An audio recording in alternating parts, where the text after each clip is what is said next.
What is good, guys? Welcome back to the channel. I hope you're all doing good and having a great day. Now in today's video, as it is a new year, we're going to be looking at goals and targets for the year ahead. As this is something I do every year and I set targets for myself to try and achieve certain goals. And I just think it's so important to do this, to give yourself something to aim for and also as a way of tracking your progress. So with this in mind, I made a video last year going over all of my goals going into 2020 and outlining everything that I plan to achieve in that year. So we're going to take a look back at the goals I set myself last year, see how well I did at achieving them, and also see if they developed in any way to become more or less relevant. And then following on from this, I'll be going over exactly what my goals and targets are for this year, going into 2021. As this is something I just like to do every single year to give my mind a bit of focus and really work out what is important to me each year. Now before we get into it, if you are new around here, welcome to the channel. This really is the place to be for all the most relevant information on UK finance. So whether you're looking for the best bank accounts or credit cards out there at the moment, or if you're interested on videos on investing, making and saving money, this really is the place to be. So if you're not already, make sure you hit that subscribe button down below and click that bell so you never miss a video. And I know it is a bit cheeky asking before the video's even started, but I would really appreciate it if you guys could smash that like button, as it does really help me out with the YouTube algorithm and basically allows YouTube to share these videos to more people that might find them useful or interesting. But with all that out of the way, let's get into the video. Okay, so the first thing we're going to do is look back at the goals that I set myself going into 2020 this time last year. Because some of these might have developed along the way and my opinions might have changed slightly as to what I actually wanted throughout the year. And also we're just going to have a look at the progress I made to achieve them and see how well I actually did. So when I set these goals, I broke them down into 3 different categories. So that's financial, YouTube and just general. So with that, there are a series of goals targeting different areas of my lifestyle. So whether it might be driven by financial gain or just mental well-being.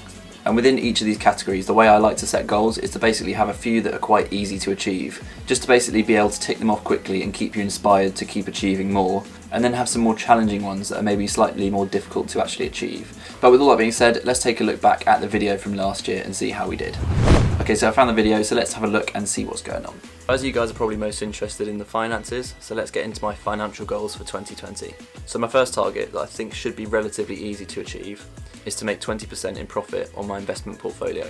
So interestingly, this first one of achieving 20% growth on my portfolio wasn't actually as straightforward as I thought it was going to be going into 2020. As we all know, the stock market completely tanked in March, and leaving a whole load of uncertainty with certain markets struggling to recover and with other areas generating huge amounts of growth compared to what we might have thought would happen.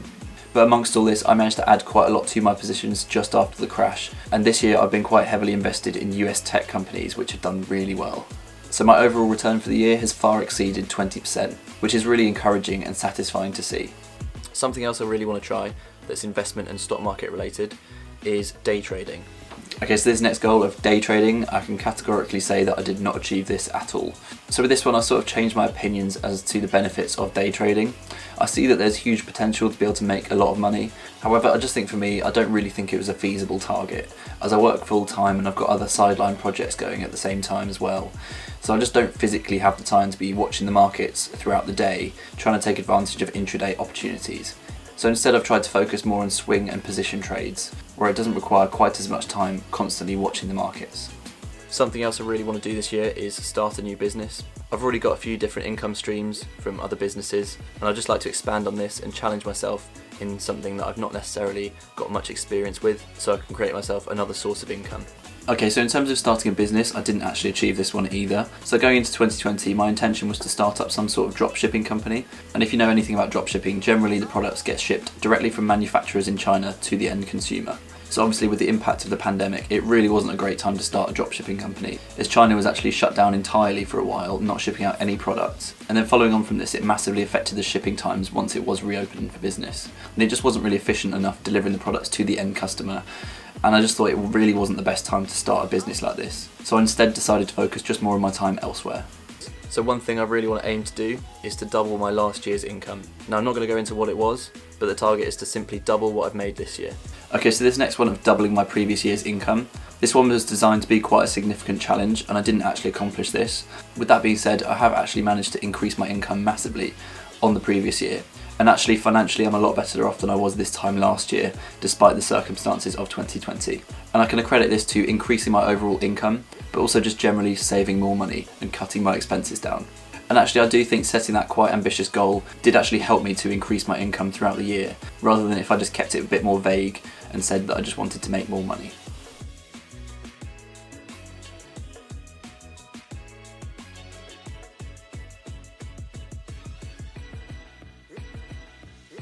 And my last financial target is to own my first property. Now there's not really much to say about this, but in the UK you need quite a lot of cash to start out with to own a property and get a deposit. But obviously if I can earn enough this year, I'll be striving to purchase my first property as well. Okay, so this final one of buying my first property, I'm sad to say that I didn't achieve that either. Financially it was possible, but I just didn't want to overstretch myself and have all my eggs in one basket. And I didn't want to have to liquidate too much of my stock market investment portfolio to enable myself to do this, as I want to remain having a diverse investment portfolio spread across different asset classes. Also, due to the stamp duty holiday that the UK government has put in place this year, it's massively inflated the house prices in this country, which to me seems a bit artificially inflated, and therefore I don't really see it as being the best time to buy in. Okay, so that's my financial targets. Now we've got my YouTube targets for this year. Okay, so the first thing I really want to try and achieve is to get 1,000 subscribers. Thanks to you guys, I'm happy to say that we did achieve that. And we're now pushing close to 2,000, which is kind of mind-boggling to me. And even though it's not a massive number in the great scheme of things, I still think it's a big achievement. And then leading on from this point, I also really want to become monetized on YouTube. And then obviously following on from this first one of achieving 1,000 subscribers, that also enabled my channel to get monetized as well. So that's 2 that we can tick off right there. So my final goal for YouTube this year is to double my upload rate. So currently I'm trying to do 1 video a month, but I'd like to double that to 2 videos a month. Okay, so this final one of having a constant upload schedule, of making 2 videos every month, I've managed to stick to this as well. And I think on occasion I've managed to do even 3 videos a month sometimes. So again, this one really isn't a massive achievement, and uploading 2 videos every month is not that many at all. However, I just think it's so important to have some sort of routine to keep yourself motivated, and to me it's really worked and it's kept me disciplined, which is really the whole point.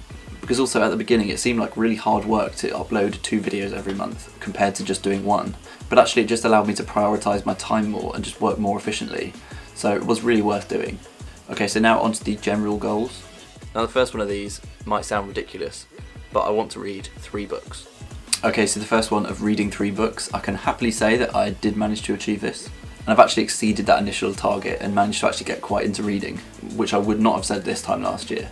Now all of these were non-fiction books based on business or psychology, and I actually found all of them really quite interesting. So I'll leave links down below in the description if you're interested in seeing what they are, as they're also quite manageable for a novice reader like myself.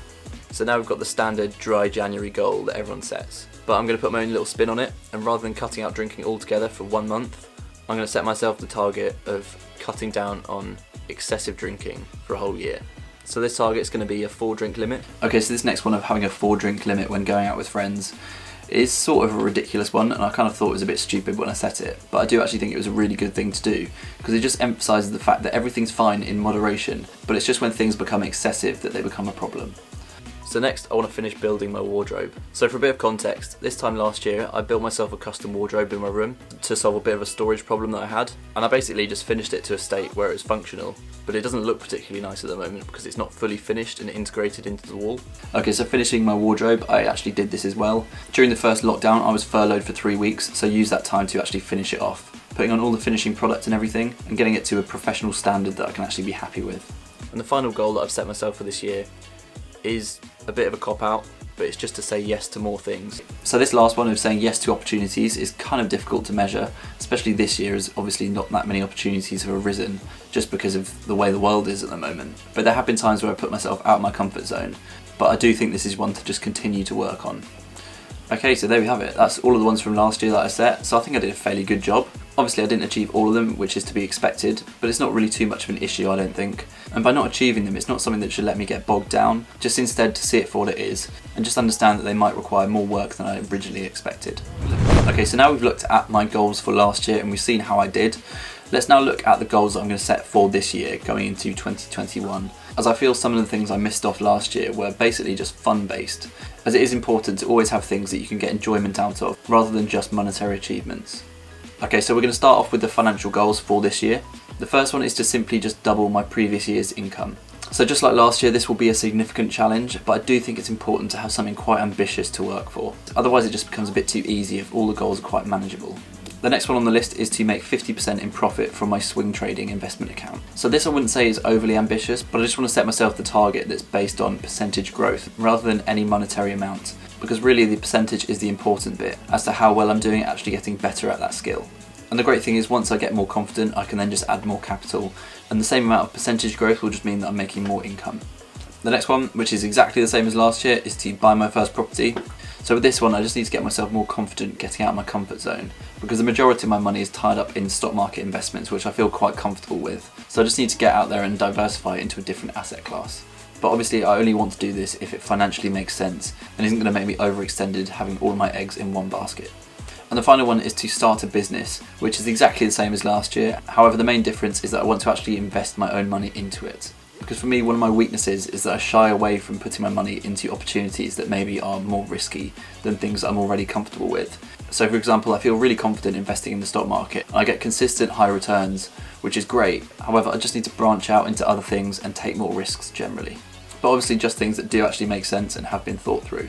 So now onto the YouTube targets. So the first one is that I want to reach 10,000 subscribers on the platform, and then secondly I want to generate £10,000 worth of income as well. So these are both really ambitious considering where I'm at now. However, as I mentioned, I think it's just so important to have something that's sort of out of reach to kind of really focus on what is the most important way of getting there. So for example, I might need to consider more exactly what videos I make so that more people actually resonate with them and find them interesting or useful. But it is really just something to aim for and keep me motivated. Okay, so now finally onto the general goals. So with some of these, they are in a way a bit obscure and light-hearted, but I do think it's important to just have things that are driven by enjoyment and fun rather than just ambition and financial success. So the first one is that I want to learn to surf. This is a bit of a random one, but it's one of those things that I've always wanted to do, but I've always just put off and just never done it. For no real reason either, as it's not particularly out of reach. It's just something I've never prioritised. So this year I really want to just focus on a few things that I've always wanted to do. So the next one's actually quite similar, and it's to do front and back flips on skis again.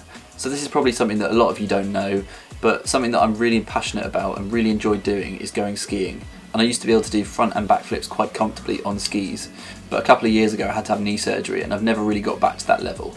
So it's probably something that's quite stupid to most people, but it's just something I want to be able to prove to myself that despite the setback, I can still get back to the level that I was previously at.